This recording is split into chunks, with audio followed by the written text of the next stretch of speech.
नमस्कार सर्वांना. तर चला तर आपण आज एक कैरीचा मुरंबा पाहूयात. म्हणजे माझ्याकडे एक कैरी मी तुम्हाला तोंडी लावण्यासाठी कैरीचा मुरंबा करून दाखवणार आहे गोळ टाकून. आणि चपाती पण कशी लुसलुशीत आणि मऊ कशी करायची ते पण आज आपण पाहणार आहोत. चला तर आपण आज बघू. आज एकदम मऊ आणि लुसलुशीत चपाती कशी करायची ते पाहूयात. पहिल्यांदा छोटी पाटी घ्यायची, त्याला तेल लावायचं आणि त्याच्यामध्ये पीठ घ्यायचं आपण चाळून. तर हे पीठ चाळल्यानंतर आपण किती आपल्याला चपात्या करायच्या हे ठरवायचं आणि त्याप्रमाणे आपण हाताने असं एक एक चपातीचं व्यवस्थित असं पीठ बघायचं आपल्याला किती चपात्या तयार होते त्याच्यामध्ये. कारण तुम्हाला अंदाज असतो तुमच्या घरामध्ये किती माणसं आहेत, तुम्हाला किती चपाती लागते, तर त्याप्रमाणे घ्यायच्या आणि त्याच्यामध्ये मीठ टाकायचं आणि थोडं थोडं करून मळायचं. आणि पाटीमध्ये मळलं ना कणिक ही पटकन मळून होते, ताटामध्ये लवकर म्हणजे थोडासा टाईम लागतो आणि याच्यामध्ये लवकर होते. तर त्याला तेल लावून व्यवस्थित पाण्याने पहिल्यांदा थोडीशी मळून घ्यायची आणि तेल लावायचं. मळून झाल्यानंतर पहिल्यांदा घट्टच मळायची, परत थोडंसं पाणी टाकायचं आणि अशी मऊ करायची. आणि मऊ केल्यानंतर थोडंसं तेल लावायचं आणि चपाती ठेवायची, म्हणजे कणिक अशी ठेवायची आणि झाकून ठेवायची त्याला एका ताटाने. तर असं 10 ते 15 मिनटं तुम्ही झाकून ठेवायचं. परत चपाती करायला घ्यायची. तुम्हाला पाहिजे तेवढा तुम्ही गोळा घ्यायचा. मोठी चपाती पाहिजे असेल मोठा, लहान पाहिजे असेल तर लहान. आणि लाटून घ्यायचं थोडंसं पीठ लावून. परत त्याला व्यवस्थित तेल लावायचं. तोपर्यंत आधीच तवा तापायला ठेवायचा, म्हणजे तवा तापला जातो आणि त्याला पण थोडंसं तेल लावायचं, म्हणजे चपाती पहिल्यांदा अशी खिरपच करवडल्यासारखी होत नाही. आणि चपाती लाटताना जास्त पीठ घ्यायचं नाही, तर ती व्यवस्थित कडेने लाटायची, म्हणजे चपातीमध्ये ही चांगली व्यवस्थित फुगल्या जाते आणि व्यवस्थित तयार होते. बघा तुम्ही कशी चपाती तयार झाली ती. कडा लाटून घ्यायच्या आणि पीठ पण दिसते का बघा तुम्ही जास्त त्याला. तर अशी छान चपाती तयार होते, कारण त्याला मग 3 पदर पण येतात. आता पहिल्यांदा आपण टाकली की व्यवस्थित भाजायची, थोडीशी भाजली एकदा दोनदा की नंतर तेल लावायचं आपण तिला. आता तोपर्यंत दुसरी चपाती मी करून घेते, कारण आपली इकडं चपाती भाजूपर्यंत दुसरी पण चपाती आपली खाली लगेच तयार होते. आता मी नंतर उलताना घेतली. मी तर शक्यतो हातानेच चपात्या उलटते, मला सवय लागली. जर तुम्हाला सवय नसेल तर उलताना जवळ घ्यायचं तुम्ही. तर बघू शकताय कशी चपाती सुंदर तयार झाली. तर अशा प्रकारे तुम्हाला जर काही चपात्या करताना अडचण, म्हणजे तुमची अडचण दूर होईल, मी जे सांगितले त्या टिप्स तुम्ही वापरा आणि सुंदर चपात्या तयार करा, तुम्हाला येतील. तर कसा वाटला हा व्हिडिओ सांगा. आपण नवीन अशाच व्हिडिओत भेटू. तोपर्यंत सर्व मैत्रिणींना माझ्याकडनं नमस्कार आणि मेन म्हणजे खात राहा आणि खुश राहा. आपण ही कैरी बघा चिरून घेऊ आणि म्हणजे मी तुम्हाला चिरल्यानंतर दाखवते. मला काही चाकूनी व्यवस्थित चिरते ना, मी येळीने चिरते काही पण जास्त करून. तर कैरी बघा अशी चिरून घेतली. आता उन्हामुळे तुम्हाला जास्त प्रकाश दिसत असेल, ऊनच इतकं पडायला लागलंय.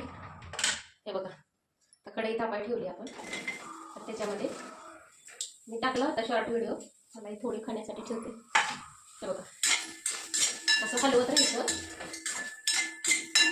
मला तर लोणच्यापेक्षा दिसले आवडतं. आता हे असं आहे ना, हलवत राहिलं ना ह्याच्यामध्ये तेल किंवा तूप टाकायचं.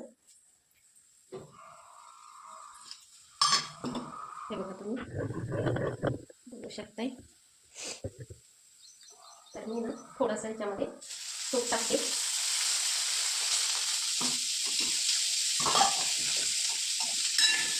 आणि असं हलवायचं आपण 2 मिनिटं ह्याला हलवायचं आणि परत गूळ टाकायचं आपण ह्याच्यामध्ये. आपण हलवलं की हे बघा गूळ तुमच्या आवडीप्रमाणे तुम्ही कमी जास्त करू शकताय. म्हणजे जर तुम्हाला कमी गोड आवडत असेल तर थोडासा कमी टाकायचा, किंवा साखर टाकायची असली तरी सुद्धा तुम्ही साखर टाकायची. पण मी शक्यतो करून बऱ्याच पदार्थामध्ये मी गुळाचा वापर करते, कारण गुळ हा शरीरासाठी चांगला असतो साखरेपेक्षा. कारण साखरेमध्ये जास्त आता डायबिटीजचं प्रमाण वाढले, परत साखरेमुळे बरेच आजार निर्माण होतात, त्याच्यात केमिकल असतं. तर जेवढं होता होईल तेवढं आपण काय करायचं, गुळ वापरण्याचा प्रयत्न करायचा. तर आता त्याच्यामध्ये आपण थोडीशी चटणी टाकायची आणि थोडंसं मीठ टाकायचं, म्हणजे गोड आंबट असं तयार होते. थोडं तिखट आंबट गोड असं.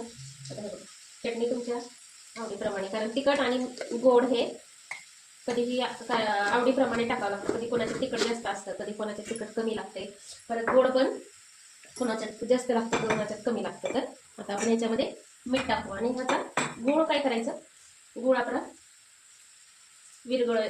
गरम ह्याने विरघळतोय, थोडासा बारीक करून घ्यायचा. गरम आईने आपोआप विरघळतोय. खलबत्त्याने फोडून घ्यायचा किंवा खिसणीने खिसून घ्यायचा. तर त्याला पाणी आता सुटतंय ना मीठ टाकल्यामुळे, बघा असा कलर बदलतो बघा कैरीचा. तर ते आपण 2 मिनिटं आता शिजून द्यायचं, म्हणजे गूळ पातळ होऊन द्यायचा आणि हलवत राहायचं सारखं. तर आपण हे बघा, म्हणजे ते असं शिजवताना काय करायचं, आपण हलवत राहायचं. पण तुम्ही आता मी त्या दिवशी हे केलं होतं, आणखीन एक दिवशी 2-4 दिवस झालं, तर ते जवळजवळ मला 3-4 दिवस गेलं, म्हणजे खराब होत नाही.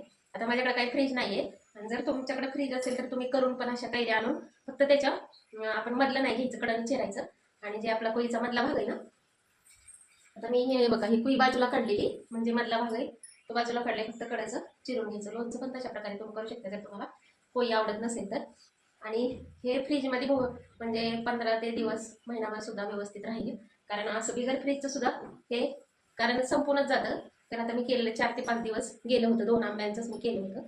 तर आता हे 1 आंब्यांचं आहे, आता तुम्ही बघू शकता. हे बघा, म्हणजे तुम्हाला कलर एखाद वेळेस व्यवस्थित दिसत नसेल त्याचा, तर हे बघा अशा प्रकारे ते दिसतंय. हे बघा, असं पाक कसा आपण करतो गुळाचा, त्या पद्धतीनं हे झालं पाहिजे. हे बघा, बघू शकताय का तुम्ही? हे बघा, आपण चक्कीला पाक कसा करतो गुळाचा, तर त्या पद्धतीनं तोपर्यंत शिजून द्यायचे, हलवत राहायचं, कारण मिठामुळे ह्याला असं पाणी सुटतं. थोड्या वेळ असं हलवत राहायचंय. बघा, अशा पद्धतीनं कलर आला पाहिजे. आणि गॅस बंद करायचं. तर तुम्ही हे तोंडी लावताना किंवा भातावरती घेऊन, किंवा लहान मुलांना पण खाण्यासाठी कोणाला पण चालते, आणि एकदम छान लागते. तर करून बघा. तर तुम्हाला मी कसं वाटली म्हणजे माझी ही रेसिपी, आणि चपात्याचं पण तुम्हाला दाखवलं. तर आपण नंतर अशाच नवीन व्हिडिओ भेटू. तोपर्यंत सर्वांना नमस्कार.